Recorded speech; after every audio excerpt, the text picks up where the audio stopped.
അതെ, ഇതാ ഞാൻ അന്ന് പറഞ്ഞ ജീവിതത്തിൽ രണ്ടാമത്തെ സോളോ ട്രിപ്പ്. വീട്ടിൽ നിന്ന് ഹോസ്റ്റലിലേക്ക്.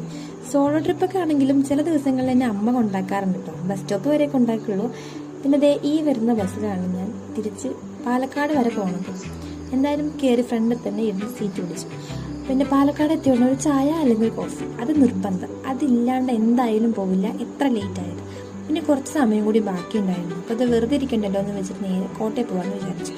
കോട്ടയം പോയി ടിക്കറ്റ് എടുത്തു. ഇവിടുത്തെ എൻട്രി ഫീസ് ഒരാൾക്ക് 25 രൂപയാണ്. പിന്നെ ഫുള്ളായിട്ട് കാണാനുള്ള സമയമില്ല, അതുകൊണ്ട് കുറച്ച് നടന്ന് കാണാമെന്ന് വിചാരിച്ചു. പിന്നെ ഇവിടെ മഴക്കാലമായതുകൊണ്ട് നിറയെ വെള്ളമൊക്കെ ഉണ്ടായിരുന്നു. അപ്പോൾ കാണാൻ നല്ല രസമായിരുന്നു. പിന്നെ താഴേക്ക് നോക്കിയപ്പോൾ നിറയെ ചെറിയ ചെറിയ ആമകളൊക്കെ ഉണ്ടായിരുന്നേ. പിന്നെ നേരെ കോയമ്പത്തൂർക്കുള്ള ബസ് കയറി. അപ്പോഴാണ് ഒരാളത് കടലേ ഇത് വന്നിട്ട് വരുന്നുണ്ടായിരുന്നു. പിന്നെ അപ്പോൾ ഒരു കടല വാങ്ങാമെന്ന് വിചാരിച്ചു. ഒരു കടല വാങ്ങി. ഞങ്ങൾ രണ്ടുപേരുണ്ടായിരുന്നു. രണ്ടുപേരും ഷെയർ ഇട്ട് കഴിച്ചു. ഇപ്പം എന്താ ഈ കാണുന്ന കാഴ്ചകൾ ഞങ്ങൾ പോണ വഴിക്കുള്ളതാണ്. നല്ല രസമായിട്ട് ഇത് കാണാൻ. മഴക്കാലത്ത് മാത്രമാണ് ഇത്തരത്തിലുള്ളൊരു കാഴ്ച കാണാൻ പറ്റുള്ളൂ. ഇനി ഇവിടുന്ന് അധികം ദൂരമില്ല ഞങ്ങളുടെ കോളേജിലേക്ക്. ഒന്ന് കണ്ണടച്ച് തുറക്കുമ്പോഴേക്കും കോളേജ് എത്തും. അങ്ങനെ നമ്മളിത് കോളേജ് എത്തി. ഏകദേശം ഇരുട്ടായിട്ടുണ്ട്. ഇനി കുറച്ച് ദൂരം നടന്നു കഴിഞ്ഞാൽ നമ്മൾ ഹോസ്റ്റലെത്തും. നല്ലോണം ഇരുട്ടായിട്ടുണ്ട്. സീനാവുന്ന പേടിച്ച് പിടിച്ചാൽ വരണേ. പക്ഷെ സീനൊന്നും ആയില്ല. അപ്പം അത്രേ ഉള്ളൂ. ബൈ.